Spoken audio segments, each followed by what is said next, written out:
안녕하십니까. 거짓과 진실의 우종창 기자입니다. 바로 제 옆에 앉아 계시는 분은 아마 시청자 여러분들 다 아실 겁니다. 김재수 장관님이십니다. 박근혜 대통령 정부에서 마지막 농림부 장관을 하셨던 분입니다. 그리고 박근혜 대통령께서 재판을 받으실 동안에 그 6개월 동안 1심 재판을 받으실 동안에 상당 기간을 법정에 직접 놓으셔서 재판을 다 지켜보신 분입니다.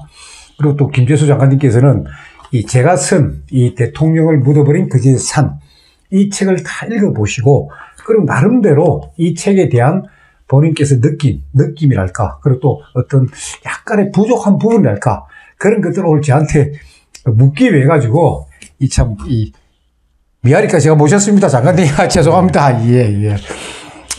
그래서 오늘은 장관님하고 저 그냥 편안하게 말입니다. 네. 저희 우리 거짓과 진실 시청자들 위해 가지고 장관님께서 그냥 궁금해 하시는 거 예. 마음대로 저한테 여쭤보십시오. 그렇게 저를 막 코라로 몰아붙이시고 말입니다.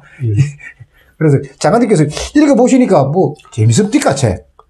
예, 우선 이 책을 어려운 여러 가지 상황 속에서도 잘 정리해서 또 이렇게 발간하게 된 걸 축하를 드립니다. 아이, 고맙습니다. 예. 제가 이 법정에서 우리 우종창 기자를 처음 뵙고 열심히 메모하고 또 방청하는 것을 보고 저분이 우리 박근혜 대통령과 뭐 특별한 사적인 인연이 있는 모양이구나 이렇게 생각을 했습니다. 그런데 다시 이렇게 지금 이 책에 나와서 보니까 아주 역사적인 의미도 있고 이 대통령 재판은 대한민국 역사에 가장 중요하고 어떤 면에서는 거절의 말씀입니다. 그러니까 네. 박근혜 대통령하고는 네. 제가 1987년 무렵에 그때 한번 그때 기자로서 만난 그 외에는 제가 뵌 적이 없습니다. 전혀 모릅니다. 그래서 뭐 그런 것을 제가 알게 되었고 또 이 책의 서문에서 그러니까 바로 촛불 집회에 나오고 뭐 이 대학생들이 이 촛불 집회에 참여했는데 뭐 수만 명이 모였다고 해서 가보니까 이게 엉터리더라. 그래서 이 책을 쓰게 되었다라고 하는데, 뭐 저도 실감합니다만은 처음에 이 책을 쓰게 된 동기 또는 목적 이런 것을 좀 우리 아마 이 책을 아직 읽지 않으신 분들 시청자를 위해서도 한 말씀 해주시죠. 너무 어렵게 질문하지 마시고요. 예. 그러니까 저도 그때 속았습니다. 저도 2016년 10월달, 11월달에 저도 속았습니다. 저도 그 JTBC 태블릿 PC 보도, 그러니까 2016년 10월 24일 날, 그 보도할 때 저도 그 뉴스 시간을 기다리고 있다 다 봤습니다. 보고는, 저거 참 잘못됐다. 저도 완전히 그 JTBC 그 날조 보도에 저도 속았고, 그리고 저도 그냥 언론에 보도된 게 전부 다 맞다고 생각했지만은 기자이기 때문에 제가 기사를 읽어보면서 이건 기사가 아니다. 그래서 이거 뭔가 이상하다.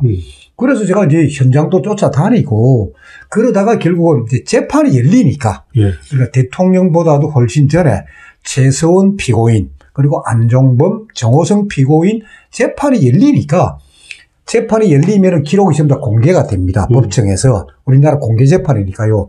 기록을 보면서 제가 이건 아니다 이거죠. 그래서 제가 이제 계속 추적을 하면서 법정도 들어가고 제가 기록도 읽어보고 그러면서 이건 잘못된 것은 바로잡아야 되고 더 중요한 거는 대통령도 전직 대통령도 이렇게 당하는 판에 대한민국의 웬만한 국민들은 진짜 당할 수밖에 없다. 그래서 이걸 바로잡지 못하면은 우리 대한민국의 이 법과 정의 이게 어디 가느냐. 그래서 제가 했습니다. 어쨌든 굉장히 중요한 의미를 담은 그런 책이라서 참 어렵게 잘 나왔다고 생각되고 그 대통령 탄핵 시점에 있어서의 촛불 집회, 특히 광화문 청사 주변의 촛불 집회라든지 뭐 이런 것에 대한 방송이나 언론의 보도가 상당히 엉터리인 것은 저도 눈으로 직접 목격했습니다. 그때 현직 장관님 말이십니까?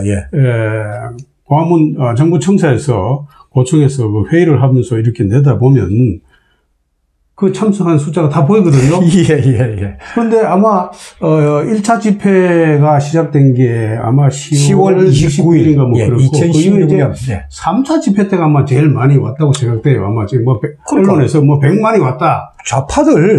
좌파들의 공식 기록이 3차 촛불 집회 때 100만이라는 겁니다. 그리고 4차 집회 때는 뭐 120만, 150만이에요. 예. 그런데 제가 위에서 보니까 아마 3차 때는 뭐 어느 정도 온 건데 100만은 전혀 아닌 것 같고 예.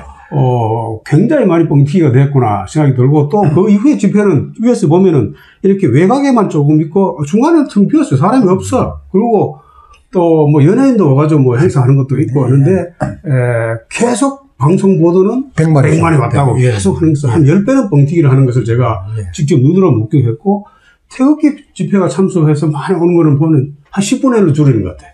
그래서 이 방송이 정확하지 않구나. 그렇죠. 태극기 집회는 촛불보다 훨씬 많은데도 줄여버리고 변두리만 촬영하고. 예. 그래서 이건 의도적으로 언론이 국민의 눈을 속이고 있구나 하는 것을 알고 이것을 제대로 좀 알아서 국민들이 잘 대처했으면 좋겠다 생각하는데 어쨌든 그런 동기로 이 책을 쓰게 된 것은 참 그야말로 저는 참 성원을 보냅니다. 그리고 하나하나가 역사적인 기록이 된다고 볼 수 있어요. 우리 국민들이 정말 이제야 이제 2년이 지나고 이게 뭐 과거에 언론에 나온 게 이 사실이 아니네. 뭐 청와대에서 부설 했네, 뭘 했네 하는 것들이 아니라 할 때 이제 국민들이 깨닫게 됐지 않습니까? 그래서 뭐 그런 것들에 대한 것이 이제 실체적인 진실이 밝혀진 데서 참 의미가 있다 생각됩니다. 제가 또 이렇게 특별히 감명 깊었던 것은 기자 정신을 이 책에서 많이 강조했어요. 기자 정신.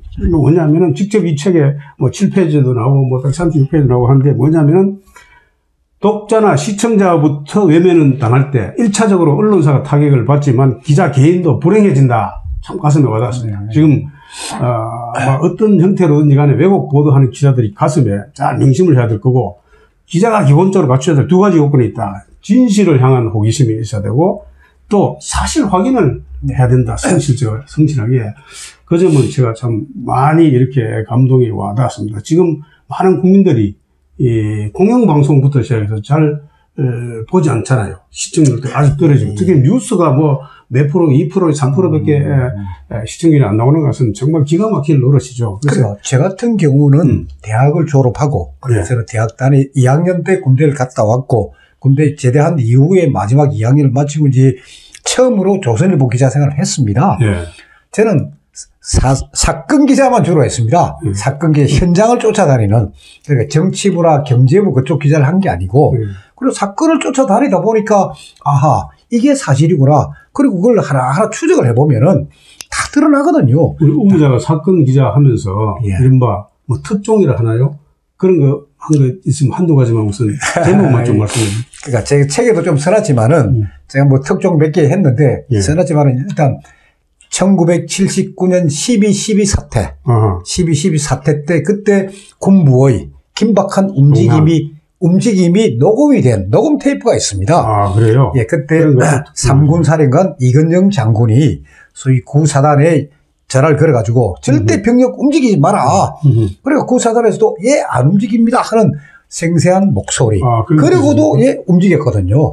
그런 녹음 테이프도 제가 공개를 했고. 특종을 많이 하셨네. 그리고 또 어찌 하다 보니까 북한의 김정일의 전처, 성해림 일가의 서방 탈출, 그것도 제가 이제. 우 기자 특종입니까? 그것도 제가 보도를 했습니다. 그런데 이 탄핵은 사실은 이렇게 진행이 되고 뭐 하는 것들이 2016년 후반기부터 했는데, 지금 책이 2019년 9월에 나왔 한 2년이 지나버렸잖아요.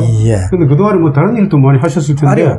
그러니까 좀 늦은 것 같아요. 맞습니다. 어떻습니까? 그러니까 많은 분들이 빨리 기록으로 남겨달라고 하는데, 그러니까 사건 기록들, 수사 기록을 제가 다 알고 파악을 했는데, 제가 못 풀었던 게 태블릿 PC입니다. 대통령 탄핵의 바로 직접적인 도화선이 태블릿 PC인데, 태블릿 PC의 진실을 제가 파악이 다 안 된 거예요. 그게 파악이 된 게 결국 2018년 10월 29일 날. 작년 10월 말에 10월 29일에 제가 이 책에서 그럼 태블릿 PC에 대한 것이 이 책에도 상당 부분 나오는데 그리고 이 책에 그 129페이지에 제가 써놨지만은 2018년 10월 29일 날 JTBC에서 이 태블릿 PC 취재 팀장 손용석입니다. 손용석이가 법정에 나와가지고 그때 정을 할 때 거기서 핵심이 나온 겁니다. 그럼 태블릿 PC의 핵심 뭐냐? 태블릿 PC는 문서 수정 기능이 없습니다. 그러니까 최서원이가 태블릿 PC를 갖고 다니면서 대통령 연설문을 수정을 했다. 얼마나 수정을 했으면 태블릿 PC가 빨갛게 보일 지경이다. 그게 거짓말입니다. 그게 날조 보도예요. 그러면 JTBC가 그걸 모르고 그래 보도를 했느냐? 알고 했느냐? 그 부분을 적어낸 게 손용석입니다. 손용석이 나와가지고 우리가 처음에는 몰랐는데 나중에는 알았습니다요. 언제 알았느냐? 그게 바로 국회에서 대통령 탄핵 소추안이 통과되기 바로 전날이에요. 전날 자기네들도 이 태블릿 PC에 문서 수정 기능이 없다. 그러면 그동안 우리 JTBC가 보도했던 최서원이가 이 태블릿 PC로 대통령 연설문을 수정했다는 게 전부 다 오보다. 틀린 보도다. 정정 보도를 해야죠. 정정 보도를 해야 되는데 그날 2016년 12월 8일 날 그리고 12월 9일 날이 국회에서 탄핵 소추안 통과되는데 12월 8일 날 밤 8시에 심수미, 손석희 둘이가 나오가 12분 9초 동안 태블릿 PC 뭐 어떻게 입수했고 하면서 이 태블릿 PC로 최순실이가 얼마나 대통령 연설문을 많이 고쳤으면 화면이 빨갛게 그런 바로 그 결정적인 날에도 또 날조 보도를 한 거예요.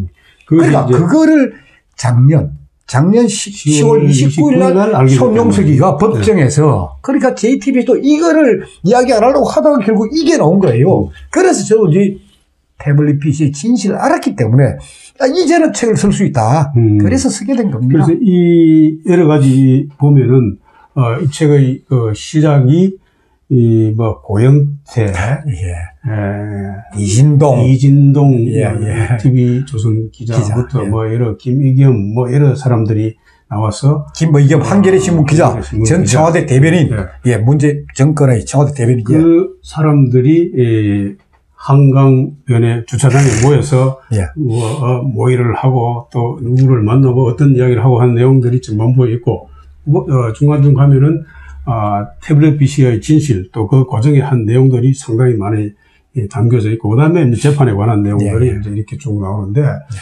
앞에 부분을 그렇게 요약을 하면 어쨌든 사소한 고영태 그러니까 고영태하고 이승환 미래재단 사무총장 이승환의 둘이가 그 당시에 돈이 없다 보니까 최서원한테 돈 내놔라 돈 갈취하려고 했다가 미수에 그친 거죠. 그렇죠. 최서원이가 안 내려주니까 물론 그것도 그냥 돈이 아니고 이제 한미약품 30억 5천만 원을 대신 받아달라. 그걸 못하겠다 하니까 그때부터 폭로. 그러니까 고영태는 소위 그러니까 바로 더불어민주당 국회의원 찾아가가지고 최순실의 취미는 대통령 연설문 고치는 것이다 하고 이승환이는 한겨레 신문 기자 만나가지고 최순실이가 비선실세다. 밤마다 청와대 이거 국정 자료들 모아놓고 회의하면서 뒤에서 대한민국 국정을 지금 요래다. 전부 다 거짓말이에요. 그 거짓말이란 걸 제가 검찰 진술 조사하고 그걸 중심으로 해가 제가 쭉 이 책에 다 정리를 해놓은 겁니다. 잘 정리를 했던데 그 가운데서 어떤 거는 보면은 예를 들어서 K스포츠 미래재단인데 K스포츠 재단의 이사장이 최순실의 단골 마사지 센터장이다. 이런 내용 보면은 전혀 아닌 그러니까 날조기 그게 K스포츠 재단 초대 이사장은 정동구 씨입니다. 정동구 이사장은 그분 아주 유명한 그리고 존경받는 원로 체육인입니다. 그분은 레슬링 선수 출신이었고, 근데 그분이 K스포츠 재단에 와가 제대로 일을 하려고 하는 거를 소위 박헌영, 노성일 일마들이 사기를 쳐가 돈 빼먹으려 하는 걸 다 막다 보니까 쫓겨납니다. 안종범 쫓아내버려요.